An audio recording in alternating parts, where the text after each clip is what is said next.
परिचय। राहुल के पास फिरकी है। वह फिरकी को हाथ में लेकर दौड़ना शुरू करता है। देखो, उसके हाथ की फिरकी घूम रही है। यह कैसे घूमती है? देखो, लड़का पतंग उड़ा रहा है। पतंग बहुत ऊंचाई पर उड़ रही है। यह कैसे उड़ती है? फिरकी वायु के प्रवाह के कारण उड़ती है और इसी तरह पतंग भी उड़ती है। आइए, इस पाठ में हम कुछ और हवा के तथ्य के बारे में जानें।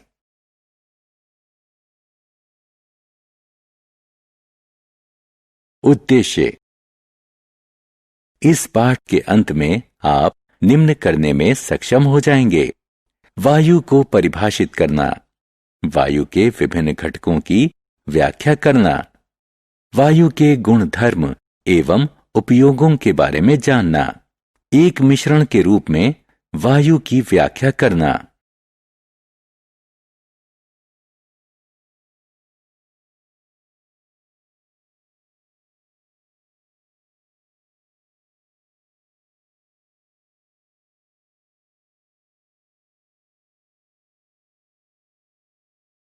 वायु क्या है? क्या वायु के अभाव में आपको गर्मी लग रही है? अब अपना सीलिंग फैन ऑन करें। आप वायु की उपस्थिति को महसूस करेंगे। आपने सुहानी सुबह में ठंडी पवन को अवश्य महसूस किया होगा। यह भी वायु के प्रवाह के कारण होता है। प्रवाहित होने वाली वायु पवन कहलाती है। हम वात दिग्दर्शक यानी विंड वेन्स की सहायता से पवन के चलने की दिशा का पता लगा सकते हैं।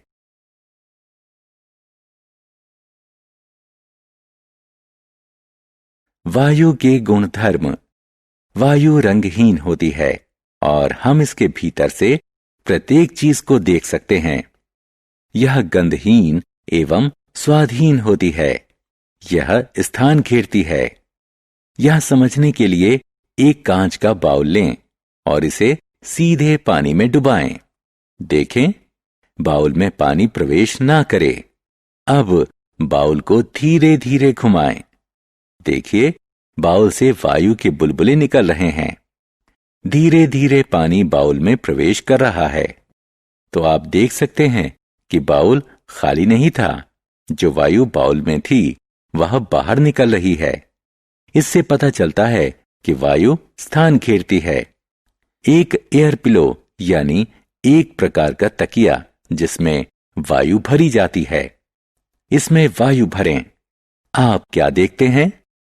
इसका आकार बढ़ रहा है। इससे पता चलता है कि वायु स्थान घेरती है और इसका कोई निश्चित आकार नहीं होता है। वायु में भार होता है। एक तराजू के एक ओर वायु से भरी गेंद रखें और दूसरी ओर खाली गेंद रखें। आप देखेंगे कि खाली गेंद वाला तराजू ऊपर जा रहा है, जो यह दर्शाता है कि खाली गेंद वायु से भरी हुई गेंद से हल्की है। अब दो खाली परख नली लें और इनके मुंह पर एक एक गुब्बारा बांधें। इनमें से एक परख नली को गर्म पानी से भरे पैन में रखें और दूसरी को बर्फ से भरे पैन में रखें। अब ध्यान से देखें। गर्म पानी में रखी परख नली का गुब्बारा फूलने लगता है। ऐसा इसलिए होता है क्योंकि गर्म पानी परख नली की वायु को गर्म करता है और बर्फ दूसरी परख नली को ठंडा करती है। जब वायु गर्म होती है तो इसका विस्तार होता है और यह ऊपर उठती है, जिसके कारण गुब्बारा फूल जाता है। दूसरी ओर ठंडी वायु संकुचित होती है, जिसके कारण दूसरा गुब्बारा सिकुड़ जाता है। इससे पता चलता है कि वायु दाब उत्पन्न करती है। एक पिस्टन लगा हुआ सिलेंडर लें। पिस्टन को भीतर की ओर दबाएं। आप सिलेंडर के भीतर दबाव बना सकते हैं। इससे पता चलता है कि वायु संकुचित यानी दबाई जा सकती है।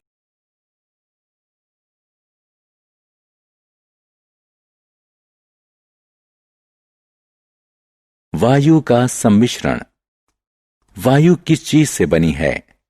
वायु नाइट्रोजन, ऑक्सीजन, कार्बन डाइऑक्साइड और अन्य दुर्लभ गैसों से बनी है। आप इस तालिका में देख सकते हैं कि वायुमंडल में सबसे ज्यादा नाइट्रोजन का हिस्सा है, उसके बाद ऑक्सीजन, उसके बाद कुछ दुर्लभ गैसों का हिस्सा है और सबसे कम हिस्सा कार्बन डाइऑक्साइड का है। जल वाष्प, धुआं और धूल की उपस्थिति बहुत कम मात्रा में है। तो इस तरह आप देख सकते हैं कि वायु विभिन्न गैसों का मिश्रण है।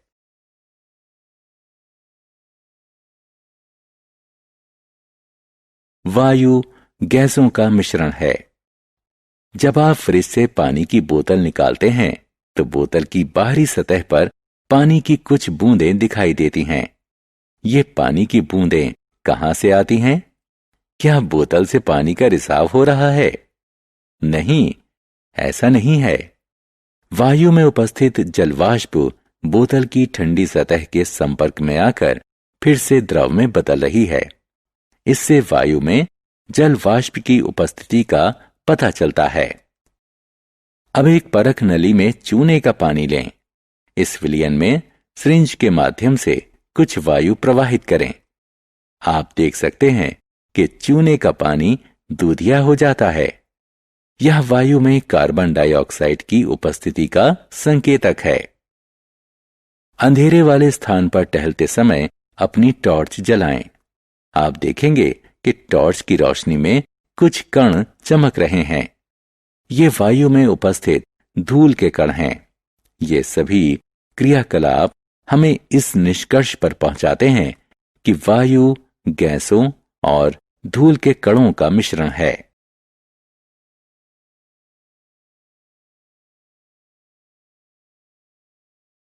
सारांश। आइए हमने जो कुछ सीखा है उसे संक्षेप में दोहराएं। वायु सभी स्थानों पर पाई जाती है। वायु अदृश्य, रंगहीन, गंधहीन और स्वादहीन है। हम वायु को अनुभव कर सकते हैं। वायु स्थान घेरती है, लेकिन इसका कोई निश्चित आकार नहीं होता है। वायु में भार होता है, इसे दबाया जा सकता है और यह दाब उत्पन्न करती है। वायु नाइट्रोजन, ऑक्सीजन, कार्बन डाइऑक्साइड, जल वाष्प और कुछ अन्य गैसों का मिश्रण होती है।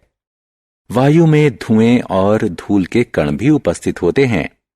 ऑक्सीजन जलाने में सहायक होती है और यह समस्त जीवों के लिए आवश्यक होती है।